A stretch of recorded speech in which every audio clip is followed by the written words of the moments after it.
കഴിഞ്ഞ ദിവസം സോഷ്യൽ മീഡിയയിൽ ഒരു ഉസ്താദിന്റെ പ്രഭാഷണത്തിന്റെ ചെറിയൊരു ഭാഗം കാണാനിടയായി.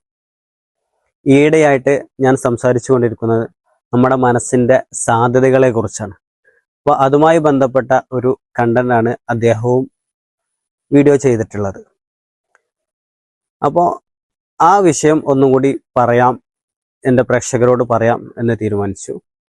അദ്ദേഹം പറയുന്ന പ്രധാനപ്പെട്ട ഒരാശയം, നമ്മളിലെ പാവപ്പെട്ടവര് എന്നും പാവപ്പെട്ടവരായി ജീവിക്കുന്നതിൻ്റെ അല്ലെങ്കിൽ കടക്കാരായി ജീവിക്കുന്നതിൻ്റെ ഒരു മൈൻഡ് സെറ്റിന്റെ പ്രാധാന്യത്തെ കുറിച്ചാണ്. അദ്ദേഹം പറയുന്ന സംഭവം, ഒരു 25 ലക്ഷം കടമുള്ള ഒരാള് ചിന്തിക്കുന്നതിനെ കുറിച്ചാണ്. നോർമലി സാധാരണയായിട്ട് നമ്മുടെ നാട്ടിലുള്ള ആളുകളൊക്കെ ചിന്തിക്കുക, ഞാനിപ്പോൾ എങ്ങനെ 25 ലക്ഷം പൊട്ടും, അല്ലെങ്കിൽ 25 ബേജാറായിക്കൊണ്ട് ഞാൻ 25 ലക്ഷം കടക്കാരനായിട്ട് ഞാൻ മരിച്ചാൽ എൻ്റെ കുടുംബം പട്ടിണിയാവും, എൻ്റെ മക്കൾ പട്ടിണിയാവും, എൻ്റെ ഭാര്യ പട്ടിണിയാവും, അവര് നാട്ടുകാരുടെ ഇങ്ങനെ തെണ്ടി തിരിഞ്ഞ് ജീവിക്കേണ്ടി വരും. ഇങ്ങനെ ഒരു നെഗറ്റീവ് ചിന്തകളായിരിക്കും. അദ്ദേഹം എന്നിട്ട് പറഞ്ഞു വെക്കുന്നത്, ഈ ചിന്തയെ 25 ലക്ഷം കടം ഏതായാലും ഉണ്ടായി കഴിഞ്ഞു, ഇനി അത് വീട്ടുന്നതിനെ കുറിച്ചാണ് നമ്മൾ ആലോചിക്കേണ്ടത്. അവിടെ അദ്ദേഹം പറയുന്നത്, ഈ 25 ലക്ഷം വീട്ടിയതിന് ശേഷം ഞാൻ എങ്ങനെയായിരിക്കും ജീവിക്കുക എന്നതിനെ കുറിച്ചാണ് നമ്മൾ ചിന്തിക്കേണ്ടത്. 25 ലക്ഷം കടം വീട്ടിയതിന് ശേഷം എനിക്ക് വലിയ സമ്പാദ്യം ഉണ്ടാവും, അങ്ങനെ ഞാൻ വലിയ വീട് വെക്കും, വലിയ കാറുണ്ടാവും.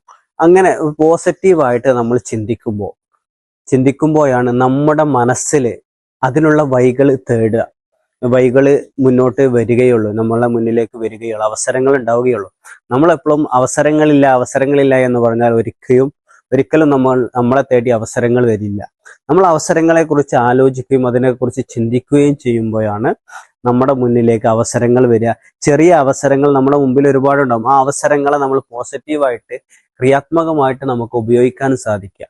അതുകൊണ്ട് ആ ഉസ്താദ് പറഞ്ഞത് തന്നെയാണ് എനിക്കും പറയാനുള്ളത്. നമുക്കൊരു പ്രശ്നം വരുമ്പോൾ, നമുക്കൊരു പ്രതിസന്ധി വരുന്ന സമയത്ത് നമ്മൾ അതിനെ പോസിറ്റീവായിട്ട് അതിനെ എങ്ങനെ മറികടക്കാം എന്നതിനെ കുറിച്ചാണ് ചിന്തിക്കേണ്ടത്. ഒരിക്കലും നമ്മൾ അതിൽ കുടുങ്ങിപ്പോയി എന്നതിനെ കുറിച്ച് ചിന്തിച്ചാൽ ഒരിക്കലും നമുക്ക് അതിൽ നിന്ന് രക്ഷപ്പെടാൻ സാധിക്കുകയില്ല. അതുകൊണ്ട് നമ്മൾ അതിലെങ്ങനെ മറികടക്കാം, ആ പ്രതിസന്ധി എങ്ങനെ തരണം ചെയ്യാം എന്നതിനെ കുറിച്ചാണ് ഏത് സമയം ആലോചിക്കുകയും സംസാരിക്കുകയും ഒക്കെ ചെയ്യേണ്ടത്.